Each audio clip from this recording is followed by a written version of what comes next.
Here are the top stories for today, June 13, 2022. The unrest of Mount Bulusan continues with a volcanic spewing ash that blanketed surrounding areas and affecting some 11,000 residents. Metro Manila sees an uptick in COVID-19 cases. An expert says there is no problem with the health department's pronouncement on the region likely being under the stricter alert level 2. Motorists brace for another round of hefty oil price hikes this week.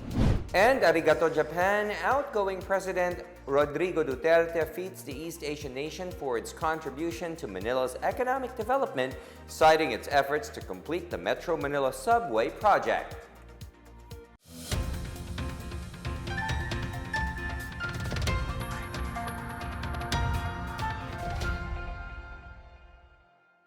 We start with the Bulusan volcano's continued unrest. Almost 3,000 families are affected by the ongoing unrest of the volcano following another phreatic eruption on Sunday.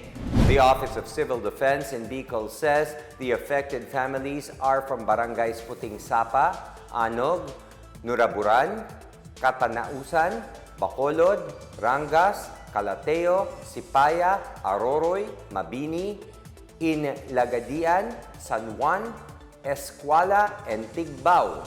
Affected families were given food packs and hygiene kits. Clearing operations are underway to ensure that national roads and bridges remain passable. Meanwhile, a total of 8 flights between Manila and Singapore and South Korea, supposedly scheduled yesterday, have been rescheduled today due to the volcanic activity in Mount Bulusan. Several domestic and international flights were also canceled yesterday. Latest report from the Philippine Institute of Volcanology and Seismology, or PHIVOC, shows a total of 106 volcanic earthquakes. It also noted 48 volcanic tremors that lasted for 20 minutes and over 4,000 tons of sulfur dioxide flux.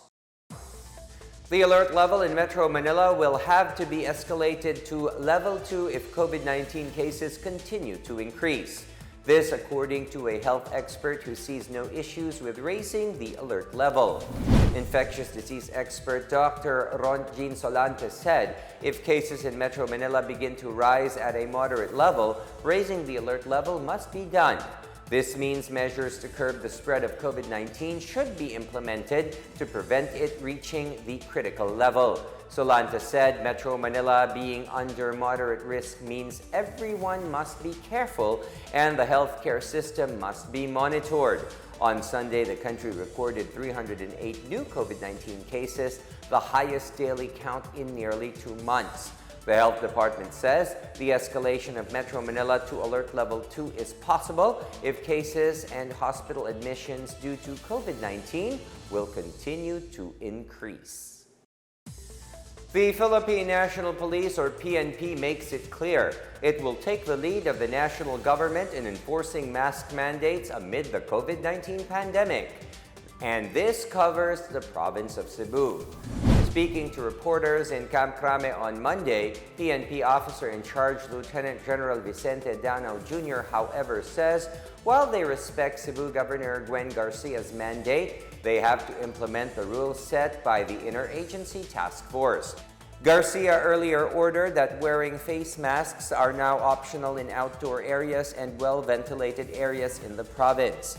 Danao's remarks came following the contrasting opinions between the Central Visayas Police Regional Office and the Cebu Police, arising from the IATF and the local government unit locking horns over the issue.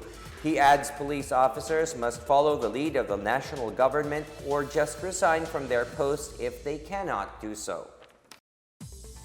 Motorists have to brace for another round of hefty price hikes in fuel prices.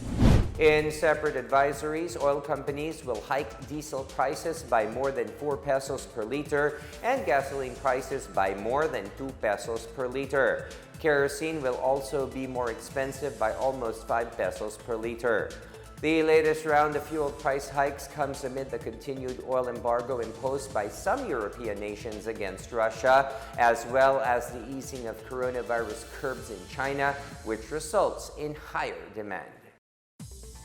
The Department of Transportation assures the eventual completion of the Metro Manila subway project, the flagship project of the Duterte administration. This as it marked the start of construction works for the subway on Sunday in time for Independence Day. President Rodrigo Duterte, Transportation Secretary Arthur Togade, and Japanese Ambassador Kazuhiko Koshikawa witnessed the lowering of the project's first tunnel boring machine in Barangay Ugong, Valenzuela City.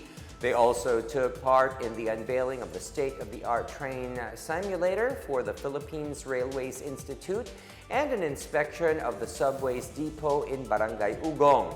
Tugade cited the support of the government of Japan and the country's partners as instrumental in the continuity of the subway. President Duterte, meanwhile, thanked all those involved in the project. Koshikawa recognized the President and Tugade for their leadership and dedication to realize the country's much-needed transportation infrastructure.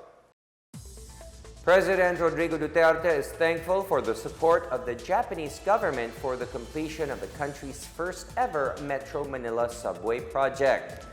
The Philippines and Japan signed the more than 100 billion peso loan agreement for the Metro Manila subway project Phase 1 in February. This is the second tranche of the official development assistance loan, which follows Tokyo's first tranche funding of 104.53 billion yen signed in March 2018. The funding agreement carries an interest rate of 0.1% per annum and a repayment period of 40 years, inclusive of a 12-year grace period. May I express my gratitude again to the Japanese government for partnering with the Philippines to make this dream a reality. I cannot seem to fathom the love of the Japanese people for this republic. There are so many projects going on in the country and being pushed and sponsored by the JICA, that is the overseas assistance nila. Still ahead, a father's hope, President Rodrigo Duterte wants Vice President-elect Sara Duterte to continue the anti-drug campaign in schools as she takes over as DepEd chief. And over 500 families are able to start anew in their hometowns in northern Mindanao thanks to Balik Probinsya Bagong Pag-asa program. We'll be back after a quick break. Keep it here on the PNA Newsroom.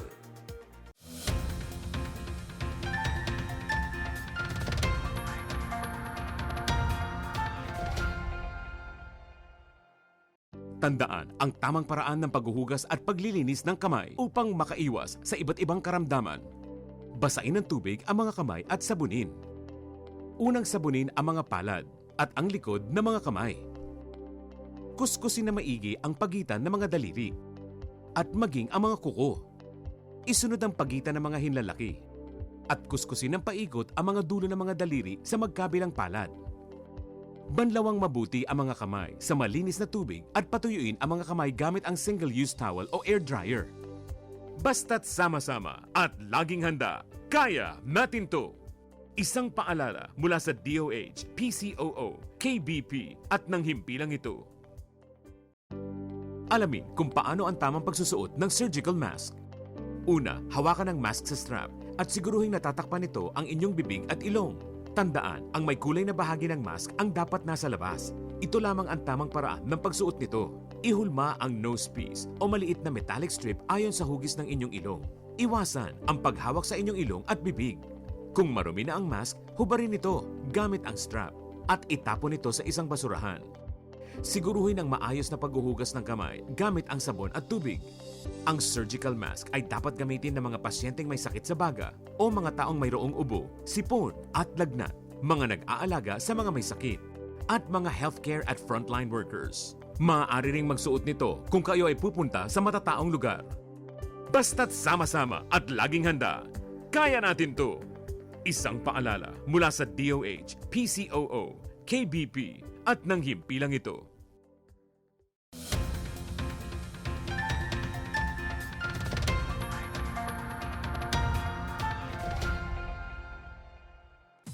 Ensure the continuation of anti-illegal drugs operations in schools.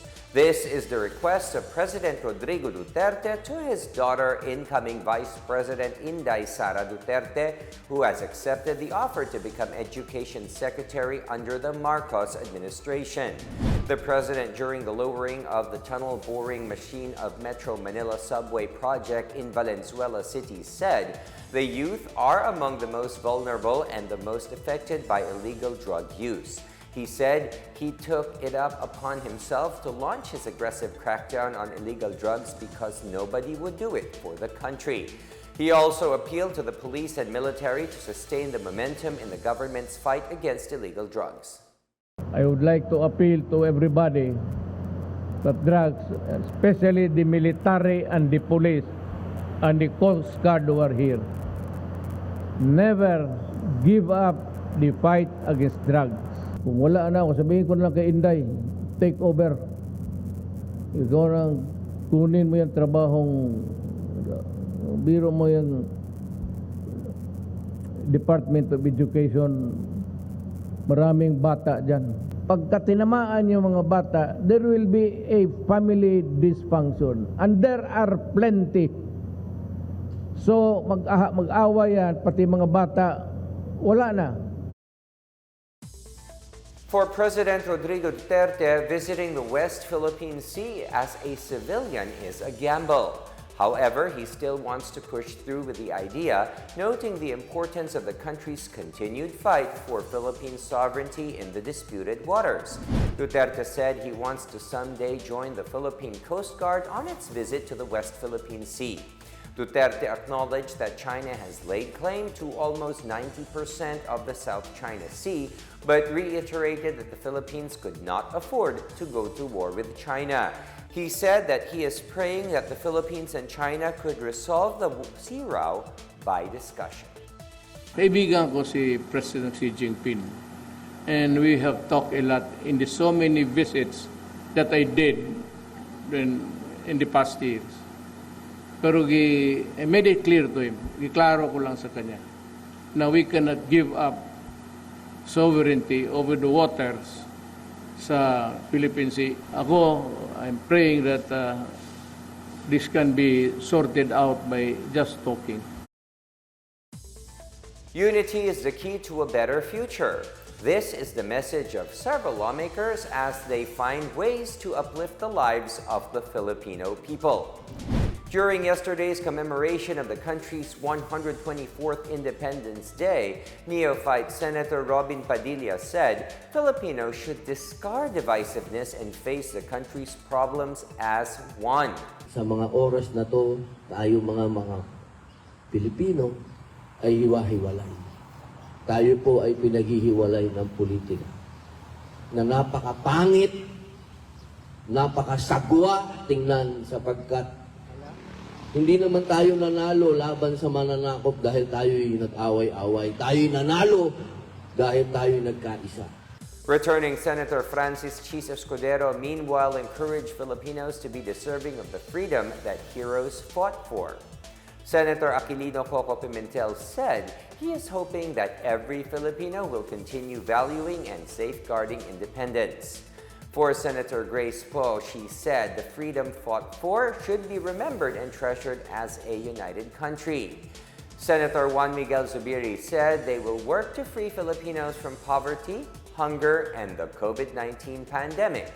While Senator Risa Ontiveros said Filipinos have always found a middle ground to collaborate in good faith, which is the true spirit of nation building under a democracy. Meanwhile, outgoing Defense Secretary Delfin Lorenzana called on all Filipinos to cooperate with the country's new leaders for a better future. In a statement, Lorenzana encouraged the Filipino people to continue to work with a new set of leaders to realize the hopes and dreams of our forefathers. Lorenzana is already in stable condition after fainting during yesterday's Independence Day flag-raising ceremony at Rizal Park in Manila.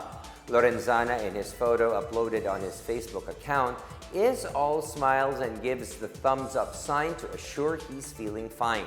He attributed the collapse to heat, lack of sleep, and exhaustion as he had just arrived from a Singapore security summit hours before proceeding to the event.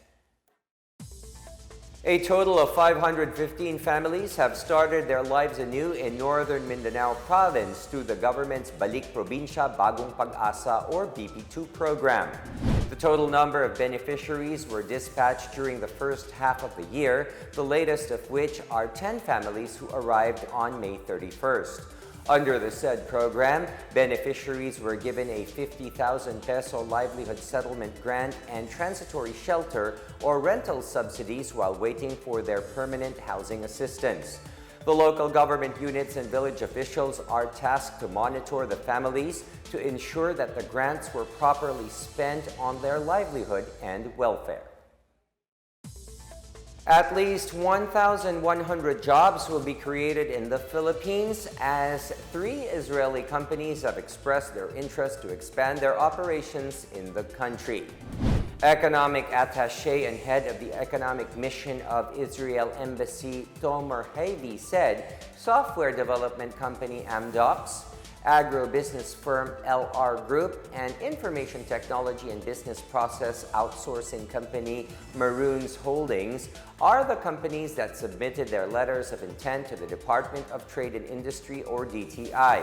Aside from increasing merchandise trade, Israel also wants to grow trade and services with the Philippines and maximize the potential in electronics manufacturing services, software development, cybersecurity, and fintech.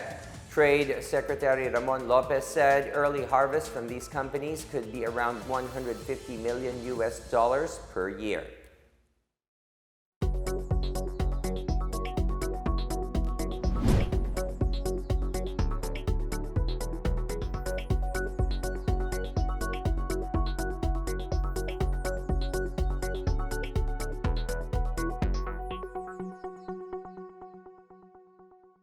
More stories from the newsroom. The intense anti-drug campaign of Metro Manila Police continues on the first 100 days of its new chief.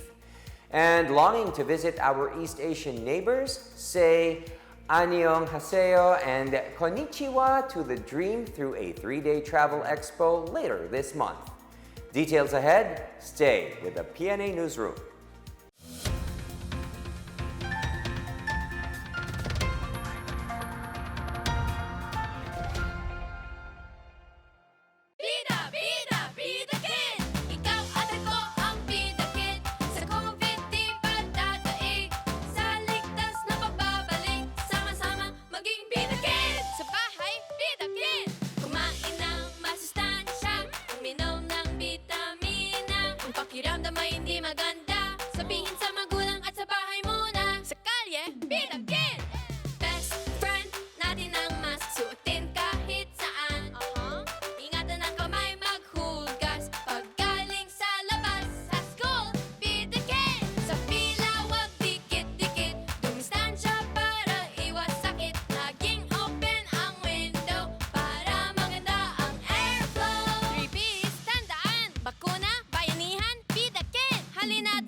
The COVID-19 pandemic has greatly changed our lives for the worse. Lives and jobs were lost and economies reached a meltdown. Thanks to the arrival of safe and effective vaccines, we are one step closer to normalcy. It's time to do our part, get vaccinated for our safety and for our recovery.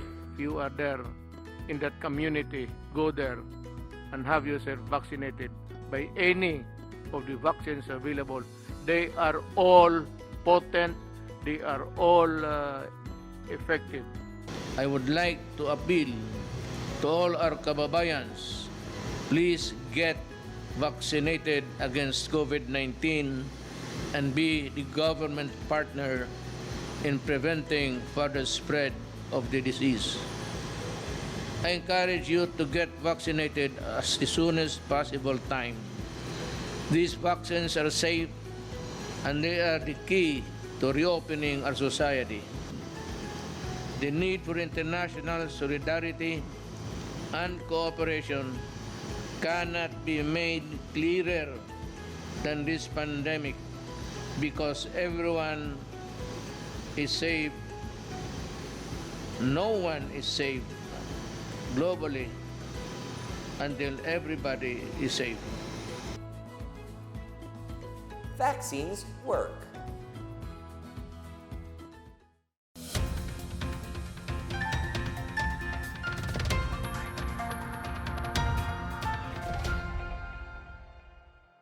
The Quezon City local government raised its COVID-19 early warning level to yellow status as it anticipates a spike in COVID-19 cases in the next 2 weeks. This came as the local government recorded an average of 26 cases per day the past week. The QC Epidemiology and Disease Surveillance Unit said aside from the jump in average daily cases, the average positivity rate doubled to 3.10% from 1.5% from May 27 to June 2. Also, the estimated reproduction number climbed to 3.4% from 1.1% last week. Meanwhile, Mayor Joy Belmonte reminded citizens to continue observing preventive measures such as wearing of face masks as well as getting vaccinated and boosted. Quezon City remains under Alert Level 1 according to the Interagency Task Force.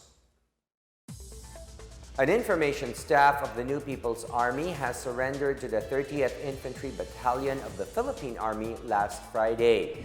The military identified the rebel as Zeth Melloria of the Sub-Regional Command 16 of the NPA Northeastern Mindanao Regional Committee.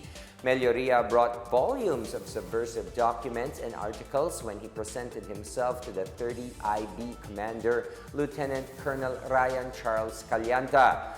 Melloria is the second staff member lost by the SRC-16 this year after finance staffer Eliamar Elecito Monter was arrested in Placer, Surigao del Norte on May 26.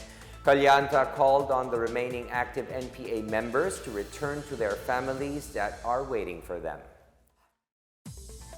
The National Capital Region Police Office has marked the first 100 days of Chief Major General Felipe Natividad by confiscating over 775 million pesos worth of various suspected illegal drugs. From March 1 to June 8, Natividad said the NCRPO's anti-narcotics team also arrested nearly 6,000 suspects in over 3,200 anti-drug operations. Their biggest haul was a total of about 113,000 grams of shabu worth 771 million pesos. In a statement, Natividad said the NCRPO's campaign against illegal drugs is one of their top priorities due to the links between illegal drugs and criminality. He said the public can expect more operations against illegal drug activities in Metro Manila soon. Get your passports and travel bags ready. A travel expo opening later this month is offering tour packages to South Korea and Japan, which are accepting tourists once again. The Philippine Travel Agencies Association is staging the 29th Travel Tour Expo and the Business to Business Travel Trade Mart 7th International Travel Trade Expo. Big discounts on tour packages are up for grabs, including trips to newly reopened South Korea, Japan, among others. Local carrier Cebu Pacific, one of the exhibitors, also promised flights to South Korea and Japan at a markdown price. The expo runs at the SMX Convention Center from June 24 to 26, with a general admission fee of 50 pesos and 30 pesos for senior citizens.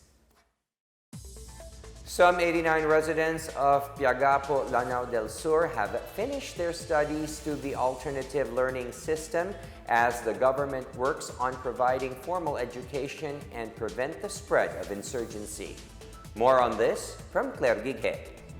Some 89 folks from the municipality of Piagapo in the province of Lanao del Sur graduated from the Alternative Learning System or ALS of the Department of Education through the Expanded Educational Program or EEP of the 51st Infantry Battalion. The graduates, 42 for the Basic Literacy Program, 34 for the Accreditation and Equivalency or A&E Junior High School Program, and 13 for A&E Elementary Program, received their certificates of completion as they finally marched in a held graduation ceremony. Lieutenant Colonel Fernando Payapaya, commanding officer of the 51st Infantry Battalion, said they initiated the EEP primarily to thwart the recruitment of out-of-school youth by the terrorist group. The program also aims to contribute to improving literacy in their area of operation and provide a stepping stone to residents who were not able to pursue formal education due to some constraints. Yung hopes ko na ipagpatuloy nila yung education na ito. After na ito, pwede na silang mag-advance towards next level of education kasi credited ito sa DepEd, no? Qualified sila to proceed.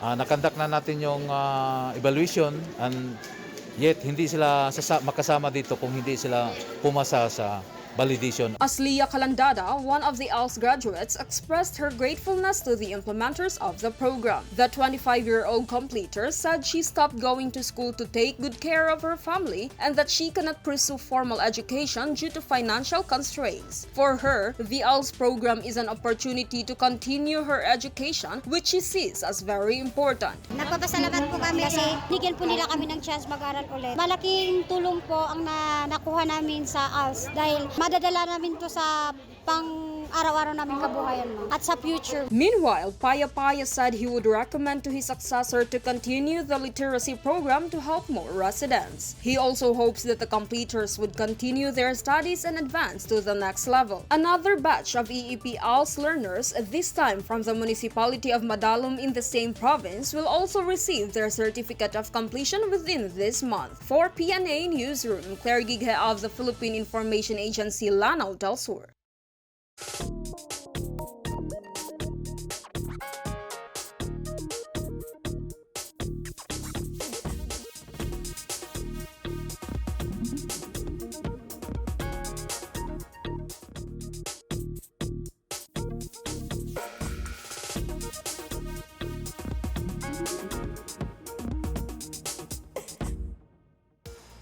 Let's take another look at today's biggest stories. The unrest of Mount Bulusan continues with a volcanic spewing ash that blanketed surrounding areas and affecting some 11,000 residents. Metro Manila sees an uptick in COVID-19 cases. An expert says there is no problem with the health department's pronouncement on the region likely being under the stricter alert level 2. Motorists brace for another round of hefty oil price hikes this week. And arigato Japan, outgoing President Rodrigo Duterte feats the East Asian nation for its contribution to Manila's economic development, citing its efforts to complete the Metro Manila subway project. As Filipinos, we all have a vital role to play in preventing the spread of COVID-19. So remember, wear your face masks and face shields, wash your hands often, practice safe physical distancing, go out only for essential reasons, and get vaccinated as soon as possible to protect ourselves, our families, and the community. Together, we can beat COVID-19.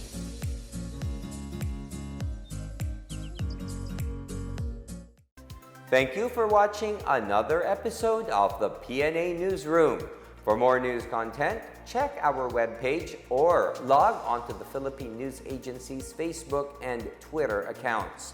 For more stories about the government and how it serves Filipinos, look for these hashtags in all of our social media platforms and websites. We are shown on the pages of the PCOO and its attached agencies. Also, watch us on PTV4. And that's your daily dose of the biggest stories that you need to know. From the PNA Newsroom, we tell stories that inspire change. I am William Theo. Good day, everyone.